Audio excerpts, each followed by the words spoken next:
Hi viewers, welcome to our channel. ప్రస్తుతం మనతో పాటు టీడీపీ స్పోక్స్ పర్సన్ సూర్యదేవ లత గారు ఉన్నారు. వారితో ఒకసారి మాట్లాడదాం. నమస్కారం మేడం. నమస్తే. మేడం, తెలంగాణలో చూసాం ఫోన్ ట్యాపింగ్ వ్యవహారం ఎంత సంచలనంగా మారిందో. చాలామంది ప్రతిపక్షాల నేతల ఫోన్లు ట్యాప్ చేశారని చెప్పేసి ఆరోపణలు రావడం చూసాం. అయితే ఇప్పుడు అదే పరిస్థితి ఏపీలో కూడా వచ్చింది అని చెప్పేసి అంటున్నారు. లోకేష్ గారు ఫోన్ ట్యాప్ అయిందని వార్తలు రావడం చూస్తున్నాం. మరి దీంట్లో నిజం ఎంత ఉంది? లోకేష్ గారు ఫోన్ ట్యాప్ అయిందా లేదా మేడం? ఖచ్చితంగా ఏదైతే తెలంగాణలో జరుగుతున్నాయో అదే ఫాలో అవుతున్నాడు జగన్మోహన్ రెడ్డి అని మనకు ఖచ్చితంగా అనిపిస్తూనే ఉంది. ఎందుకంటే కేసీఆర్ గారు శిష్యుడిగా పేరు తెచ్చుకున్న జగన్మోహన్ రెడ్డి కేసీఆర్ గారు ఏ పని అయితే చేస్తున్నారో అది మొత్తం ఆయన కూడా అదే చేస్తుంటాడు. ఈయన ఇక్కడ ఏం చేశాడో అదే ఫాలో అవుతుంటాడు. సో ఏంటంటే లోకేష్ గారికి అయితే పార్టీలో ఉన్న అంతర్గత విషయాల కాడి నుంచి అన్నీ చర్చకు వస్తుంటాయి. ఎవరెవరు ఎమ్మెల్యే క్యాండిడేట్సే కానివ్వండి, ఎంపీ క్యాండిడేట్స్ కానీ వాళ్ళందరూ కూడా ఫోన్లు చేయటం, వాళ్ళతో డిస్కషన్లలో ఉండటం. సో ఇవన్నీ కూడా ఫోన్ ట్యాపింగ్ చేస్తే అన్ని విషయాలు బయటపడతాయి అనే ఒక ఉద్దేశంతో లోకేష్ గారి ఫోన్ కూడా ట్యాప్ చేయటం జరుగుతుంది. దాన్ని అది ఐఫోన్ కాబట్టి సో ఐఫోన్ సంస్థ వాళ్ళే ఆయనకి మెసేజ్ పెట్టడం కూడా జరిగింది. అంటే ఇంకా ఎలా ఉందని అంటే ఫోన్ మాట్లాడుకునే స్వేచ్ఛ కూడా లేదు. అంటే ఇదివరకు కేసీఆర్ గారు ఉన్నప్పుడు 2 రాష్ట్రాల్లో కూడా లోకేష్ గారివే కానివ్వండి, చంద్రబాబు నాయుడు గారివే కానివ్వండి, ఇద్దరివి కూడా ఫోన్ ట్యాపింగ్లు జరిగాయి అనేది మనకు స్పష్టంగా కనపడుతుంది. ఎందుకంటే ఇక్కడ వచ్చినప్పుడు ఇక్కడ, అక్కడ వెళ్ళినప్పుడు అక్కడ. అంటే వాళ్ళకి ఎక్కడ కూడా ప్రైవసీ లేదు. ఇప్పుడంటే ఇక్కడ ఉండదు కానీ ఇప్పుడు ఏపీలో అదే నడుస్తుంది స్టిల్. సో అవన్నీ చేసేది ఎవరనేది కూడా తెలుస్తూనే ఉంది కదా. ఆంజనేయులు ఆయన చేపిస్తున్నారు, డీజీపీ, ఇంకా వీళ్ళందరూ కూడా చేపిస్తున్నారు అనేది కూడా కంప్లైంట్ ఇప్పుడు ఈసీకి ఇవ్వటం కూడా జరిగింది కాబట్టి సో దాని మూలన వాళ్ళు ఏం రిజల్ట్ తీసుకుంటారో ఏమొస్తుందో చూడాలి. కానీ ఫోన్ ట్యాపింగ్ అనేది చాలా దారుణమైన విషయం. ఇప్పుడు తెలంగాణలో చూసాం ఎంతమంది జైలుకి వెళ్తున్నారు ఆఫీసర్స్ అందరూ కూడా. రేపొద్దున సేమ్ రిపీట్ అవుతుంది కదా. రేపొద్దున అక్కడ కూడా జగన్మోహన్ రెడ్డి ఎవరెవరితో అయితే చేయిస్తున్నారో ఆ నాయకులందరూ కూడా వెళ్తారు. వాళ్ళు కులం మీద ఆధారపడి ఒక కులం వాళ్ళందరినీ దానిలో ఇన్వాల్వ్ చేస్తున్నారు కాబట్టి సేమ్ తెలంగాణలో కూడా అదే జరిగింది. ఒక కమ్యూనిటీ వాళ్ళందరినీ అడ్డం పెట్టుకొని ఆ ఫోన్ ట్యాపింగ్లో ఎవరైతే సీఎం కమ్యూనిటీ ఉంటుందో అదే కమ్యూనిటీ వాళ్ళని పెట్టుకొని చేయించారు. ఇప్పుడు సేమ్ అక్కడ కూడా అదే జరుగుతోంది. ఖచ్చితంగా అయితే దీనికి అన్నిటికీ చెక్ పెట్టాలంటే ఈసీ గట్టి నిర్ణయం తీసుకోవాలి. ఎవరైతే దీనిలో ఇన్వాల్వ్ అయి ఉన్నారో వాళ్ళని సస్పెండ్ చేయాలి. దీని గురించి ఇప్పుడు ఫోన్ ట్యాపింగ్ అనేది ఖచ్చితంగా ఆపటానికి ఏ రకమైన చర్యలు తీసుకోవాలో అది తొందరగా తీసుకుంటేనే బెటర్ అనిపిస్తుంది. ఎందుకంటే ఎలక్షన్స్ ఉన్నాయి. సో ఎవరికి కూడా వాళ్ళ ప్రైవసీ లేకుండా పోతుంది. సో వీళ్ళు గెలవటానికి చేసే కుటిల ప్రయత్నాలన్నీ కూడా ఎక్కడ ఈ ఫోన్ ట్యాపింగ్ మూలాన వాళ్ళకన్నీ ఎక్కడ ప్లస్ అవుతాయనే భయం కూడా ఉంటుంది కదా అందరికీ కూడా. సో ఖచ్చితంగా అయితే వాళ్ళు యాక్షన్ తీసుకోవాల్సిన అవసరం ఉంది. దీని మూలాన దీనిలో ఎవరెవరైతే ఇన్వాల్వ్ అయి ఉన్నారో వాళ్ళందరినీ కూడా సస్పెండ్ చేసినా కూడా తప్పులేదు. ఎందుకంటే ఇంత దారుణమైన ఇది ఎక్కడా కూడా చూడలేదు.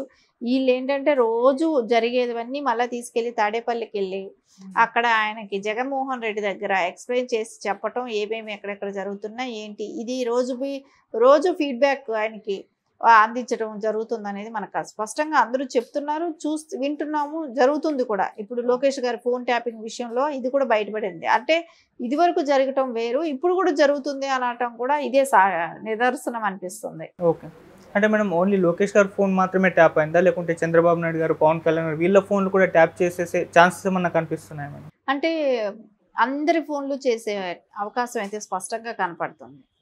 ఎందుకంటే ఇప్పుడు లోకేష్ గారు ఒక్కటే మెసేజ్ వచ్చిందనంటే కాదు కదా. అన్ని ఐఫోన్లకి వాళ్ళు మెసేజ్లు పెట్టలేరు కాబట్టి అందుకని రావటం కూడా కష్టం అవుతుంది. కాబట్టి ఖచ్చితంగా అయితే అన్ని ఫోన్లు ఇప్పుడు లోకేష్ గారిది చేసినప్పుడు చంద్రబాబు నాయుడు గారిది ఎందుకు చేయరు, పవన్ కళ్యాణ్ గారిది ఎందుకు చేయరు? ఖచ్చితంగా చేస్తారు. వాళ్ళు ఏంటంటే ఖచ్చితంగా నియోజకవర్గంలో ఉన్న ఎమ్మెల్యే క్యాండిడేట్ల మీద కూడా జరుగుతూనే ఉంటుంది. ఎందుకంటే అపోజిషన్ పార్టీ వాళ్ళ ఎమ్మెల్యేల క్యాండిడేట్ల మీద, ఎందుకంటే వాళ్ళు ఎలా ముందుకెళ్తున్నారు, ఏం చేస్తున్నారు, వాళ్ళ ప్లానింగ్ ఏంటి, ఎలక్షన్ ఇవన్నీ తెలుసుకోవటం, దాన్ని ఫెయిల్ చేసేటట్టు వీళ్ళు వేరే కొత్తగా ఆలోచించడం ఇవన్నీ చేస్తారు. కాబట్టి అదన్నీ ఎప్పుడు వస్తుంది అంటే ఈసీ గట్టిగా నిర్ణయం తీసుకున్న టైంలోనే ఇవన్నీ బయట వచ్చే అవకాశం ఉంది. మేడం, ఇప్పుడు లోకేష్ గారు ఇక్కడ ఏపీలో బిజీ అయిపోయారు, ప్రమోషన్స్లో భాగంగా ప్రచారాలు చేస్తున్నారు కదా. అయితే ఇప్పుడు తమిళనాడు బాధ్యతల్ని కూడా ప్రధాని గారు బీజేపీ తనకు అప్పగించిందని చెప్పేసి చెప్తున్నారు. మరి అక్కడ కూడా ప్రచారం చేయబోతున్నారు తమిళనాడులో. మరి ఎందుకు అని అంటారు మేడం? ఎందుకంటే తమిళనాడులో యాక్చువల్లీ తెలుగు వాళ్ళు ఎక్కువ. మొత్తం కోయంబత్తూర్ కానీ, పాండిచ్చేరి కానీ ఇవన్నీ కూడా తెలుగు వాళ్ళు. నదీ పరివాహక ప్రాంతం అంతా తెలుగు వాళ్ళు ఎప్పుడో వెళ్ళిపోయి సెటిల్ అయిపోయారు. సో అక్కడ కూడా లాంగ్వేజ్కి, తెలుగు లాంగ్వేజ్కి కూడా అక్కడ స్కూల్స్ పెట్టడమే కానివ్వండి, ఆ ఇంపార్టెన్స్ ఉంటుంది. ఎందుకంటే అక్కడ తెలుగు వాళ్ళు ఎక్కువ ఉండటంతో వాళ్ళు ఓట్ బ్యాంక్ని ఆకర్షించడం కోసం వాళ్ళు అలా చేయటం కామన్ అది. సో ఇప్పుడు తీసుకుంటే కరుణానిధి కూడా తెలుగువారే, నెల్లూరుకు సంబంధించిన వాళ్ళు. సో ఎందుకంటే తెలుగు వాళ్ళు ఓట్లని ఆకర్షించాలంటే, అది కూడా కాకుండా లోకేష్ గారికంటూ నారా చంద్రబాబు నాయుడు గారు అరెస్ట్ అయినప్పుడు ఆయన నేషనల్ మీడియాలతో మాట్లాడిన విధానమే కానివ్వండి, ఆ టైం అందరికీ కూడా ఆయన ఎవరనేది తెలియటం కానీ, అంటే అందరూ కూడా నారా చంద్రబాబు నాయుడు గారు కొడుకుగా ఎక్స్పోజ్ అవటం నేషనల్ లీడర్లో అసలు అది అందరికీ చూశారు. కాబట్టి ఈయన వస్తే కరెక్ట్గా ఉంటుంది. సో చంద్రబాబు నాయుడు గారికి ఉన్న ఇమేజ్ని మనం ఇక్కడ వాడుకోవచ్చు వాళ్ళ కొడుకు ద్వారా అనే ఒక ఆలోచనతో బీజేపీ తీసుకెళ్ళటం, నాయకులు అడగటమే కానివ్వండి, లోకేష్ గారు వెళ్ళటమే కానీ జరుగుతుంది. ఎందుకంటే అక్కడ ఓట్ బ్యాంక్ టీడీపీ అనే పార్టీ అంటే బోర్డర్ కూడా తెలుగుదేశంకి అదే సత్తివేడు ఇట్లా నగిరి ఇట్లాంటి వాటి దగ్గర అది బోర్డర్ కూడా ఉంటుంది తమిళనాడు. సో అదంతా కూడా తెలుగు వాళ్ళే ఉంటారు. సో ఇవన్నీ ఎక్కడికైనా వెళ్ళాలంటే తెలుగులో మాట్లాడితే వాళ్ళకు ఒక హ్యాపీ ఉంటుంది. కాబట్టి సో చంద్రబాబు నాయుడు గారికి ఉన్న ఇమేజ్ కూడా ఉంది. కాబట్టి ఖచ్చితంగా లోకేష్ గారు వస్తే కొంచెం బీజేపీకి ఓట్ బ్యాంక్ పెరిగే అవకాశం ఉంటుంది అనేది వాళ్ళకి అనిపిస్తుంది. కాబట్టి ఆయన్ని పిలుస్తున్నారు. ఓకే. అంటే మేడం ఓన్లీ లోకేష్ గారు ఎందుకంటే చంద్రబాబు నాయుడు గారు ఉన్నారు, పవన్ కళ్యాణ్ గారు, వీళ్ళు ఎవరిని పిలవకుండా లోకేష్ గారిని ఎందుకు అక్కడ బాధ్యతలు తీసుకోమన్నారు?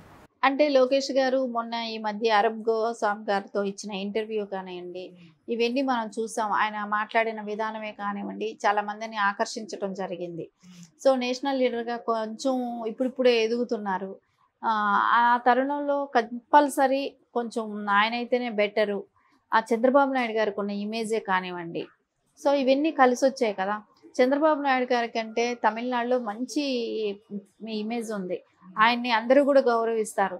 ఆయన ఇప్పటికీ వాళ్ళు అంటారు కదా, మీ ఆంధ్రాను తెలంగాణ వీళ్ళు ఎందుకు అలాంటి నాయకుడిని మిస్ చేసుకున్నారు, ఆయన ఎందుకు గెలిపించలేకపోయారు, ఆయన ఎందుకు గెలిపించరు, ఆయన్ని చూసి మేము నేర్చుకున్నాం. ఈవెన్ స్టాలిన్ కూడా అదే చెప్పారు. సో ఇట్లాంటివి చాలామంది మనం అక్కడ ఎమ్మెల్యేలు అసెంబ్లీలో కూడా మాట్లాడుకున్న డిస్కషన్స్లో కూడా వచ్చింది. పక్క రాష్ట్రంలో చంద్రబాబు నాయుడు గారు ఇది చేస్తున్నారు. అంత ఇమేజ్ ఉన్న నాయకుడు కొడుకు అక్కడికి వస్తున్నాడంటే వాళ్ళకి కొంచెం ఓట్ బ్యాంక్ షిఫ్ట్ అవుతుందనే ఒక నమ్మకం కూడా ఉంటుంది కదా. తెలుగు వాళ్ళందరినీ కూడా ఆకర్షించే అవకాశం ఉంటుంది. అది కూడా కాకుండా చంద్రబాబు నాయుడు గారు అరెస్ట్ అయిన టైంలో ప్రపంచవ్యాప్తంగా కూడా ఒక ఉద్యమం లాగా వాళ్ళు నిరసన తెలియజేయటం చెన్నైలో కూడా జరిగాయి కదా, తమిళనాడులో కూడా జరిగాయి కదా. సో దాని మూలన అది టీవీలు కవర్ చేయటమే కానివ్వండి, ఇవన్నీ కూడా చంద్రబాబు నాయుడు గారికి ఉన్న ఇమేజ్ని ఇప్పుడు లోకేష్ గారు అది క్యారీ చేయటంకి వెళ్ళటం కరెక్టే కదా. సో అందుకని ఆయన ఖచ్చితంగా వెళ్తారు, ప్రచారం చేస్తారు. Okay madam, thank you so much. Thank you.